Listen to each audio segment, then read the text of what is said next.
Well, I was very disappointed in the way we started the game. I feel like that as a coach, I've got to do better in getting us ready to play. The energy and the effort wasn't quite what we needed it to be. Give all the credit to Evansville. They shot the ball extremely well, and we got down, and instead of getting consecutive stops, we kind of traded baskets with them for a while. But after halftime, I challenged our players at halftime and said, this is mediocre and it's not good enough. This program's got to change. And they answered that call, and I thought in the second half they came out, they played hard, played with a sense of urgency, and really got us back in the game. And a few things go different than, we might have had an opportunity to win, but we didn't deserve to win the game. And I think that that's one of the learning points that we took from that. You have to play all 4 quarters in order to win at this level. What did Evansville bring in the first quarter that just kind of, knocked you guys on the back of your feet? Well, we knew they had shooters, and they shot the ball extremely well. The No kid, which was a graduate transfer from SEMO, she made every shot. At times we didn't challenge those shots like we should have, and the effort to get to her as a shooter wasn't there. But, credit to them. When you make shots in that atmosphere, that goes a long way. We made some adjustments at halftime, and our kids adapted to that, and we did a better job of slowing them down. Anytime a team has a big, it's going to be difficult for us right now. That's an area of concern, and it has been, but that's something that we're going to have to overcome and not make excuses about. But they just outplayed us in the first half, and it was pretty evident who was ready to play and who wasn't from the start. Considering the size disadvantage, though, from a rebounding standpoint, you did pretty well, didn't you? We did, and we're going to have to gain rebound this year. I mean, we've talked to them. Our guards may need to lead us in rebounding some games, and it's going to be about going and getting the basketball. And we're just still in a process right now. We're just still trying to learn what's expected, learn what to do, where we need to be, who we need to go to in certain situations. And we're just working on trusting each other, trusting the coaches that nobody said this was going to be easy, but we keep telling them it's going to be worth it. If we just continue to push every single day. So we got to take positives where we can find them, and we just got to push forward. And one of those positives was the way we rebounded the basketball. Coach, you got 30 points from Gashana and 28 from Bria Bethea.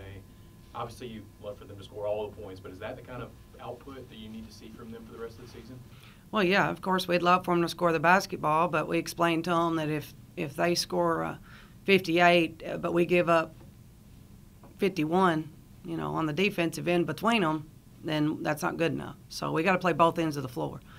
You have to score the basketball to win, there's no doubt, but obviously we got to do a better job on the defensive end. That's my main concern. I've always thought we could score the basketball with this group.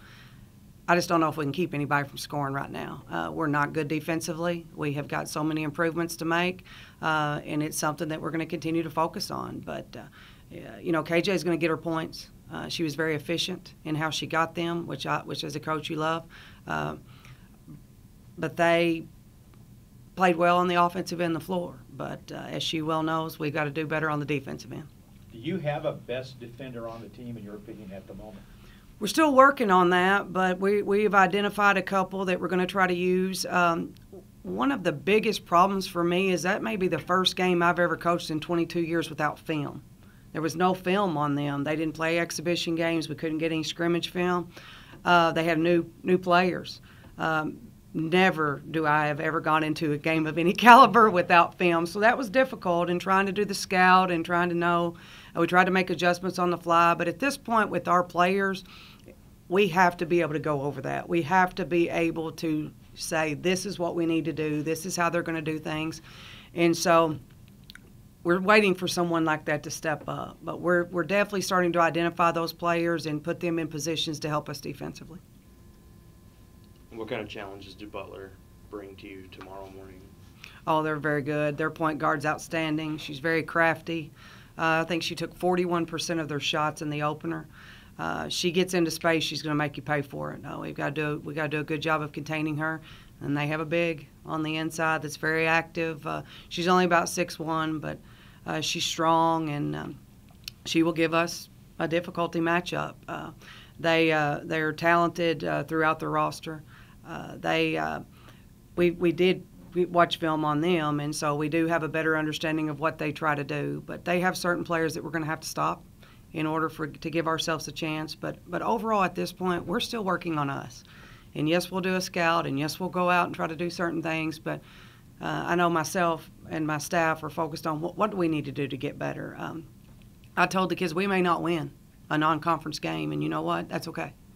May not be okay to a lot of people, but when you're trying to change the culture and change the way things are going in a program, you have to understand that it's going to be baby steps. And I didn't make this schedule for wins. Anybody that sees our schedule knows that it is set up to be ready for the rigor of the OVC play. And if we're ready on December 28th, that's what's going to matter. That's what's going to matter to this program at this time. Winning is not okay. Winning is contagious, but so is losing. And we've got to learn how to win. We do not know how to win at this point. So we're going to focus on Butler, but we're also going to still focus on ourselves. What about the challenge of an early game like tomorrow's? Well, yeah, we're not used to playing at 11 a.m., but, you know, they're playing at 11 a.m. as well. And you never know what draw you're going to get in the tournament down the road, hopefully. You just have to be ready. And that's what we talk all the time. You have to be ready when it's time. And hopefully we learned that the other day. We weren't ready when it was time to play in Evansville. So 11 o'clock is 11 o'clock. If you're a gamer, you come ready to play. If you're not, then, you know, same results will continue to happen. In order for our players to have change in this program, they have got to be willing to go change. And so we continue to talk about that. And one of those things is being ready to play whenever the ball goes up. Why was the game scheduled for an 11 a.m. tip-off? Promotions, bringing elementary school kids from the public in.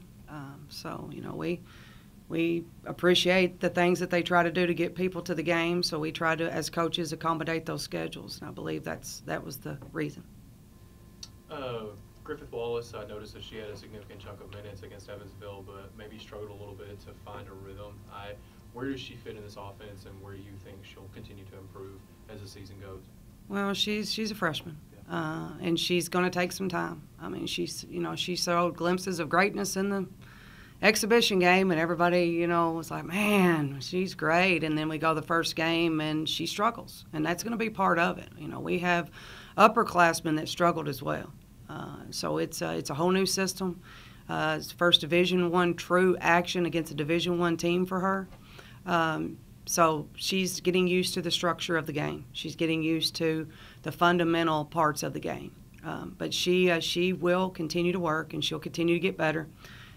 She is trying to take over a lead guard position that, in my opinion, is the most important spot on the floor. And so sometimes you have to be patient, and sometimes we have to give her a little time. But I do think that in the end, in the process of this, we'll see the player that we know she can be. Since we don't have another press conference before, tell us what you know about Northern Kentucky at this point. Well, at this point, we haven't watched a whole lot on them yet. We're just taking it day by day. I do know that they had a lot of young players last year in Carrie's first season, and they have, or maybe second season, but they have continued to bring in good players. She'll have them ready to play. They're not going to be seasoned, kind of like we are, but they'll be fundamentally sound, and they'll do things the way that they're supposed to be done. It'll be a great challenge for us on Saturday. Coach, are there any adjustments to be made offensively going forward, as we had 3 of our girls score 76 of our 81 points against Evansville? Well, I think twofold. We scored 81 points. That should be good enough to win.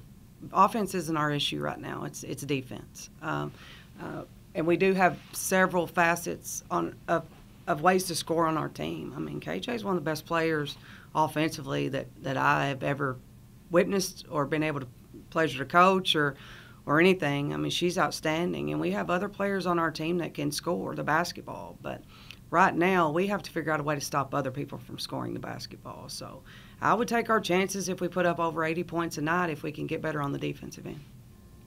I know you preach effort on rebounding especially, but were you surprised to see how well your team rebounded so early out of the gate against Evansville? Not really surprised, because I'm with them every day. I know what they're capable of.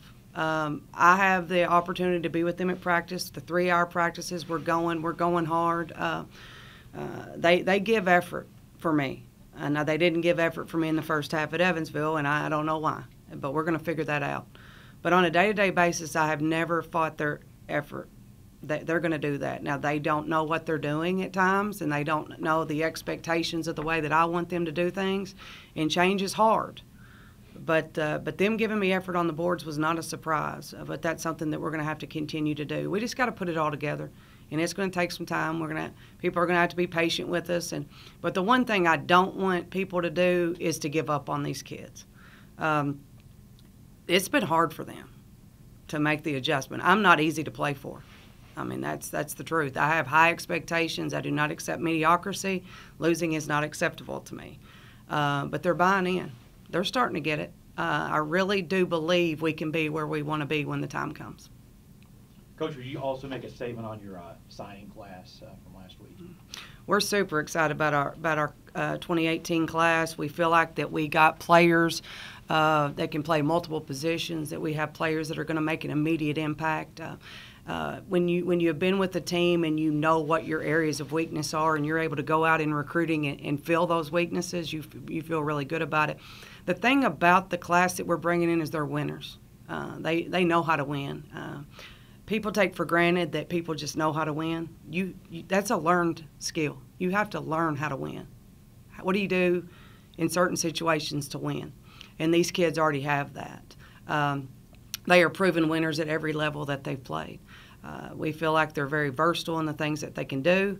They're great kids on and off the floor. They're going to be great ambassadors for Murray State. So really couldn't ask for a better first class. And we're not done yet. We're still we've still got some opportunities out there that we're waiting on to fill some need areas that we have as well.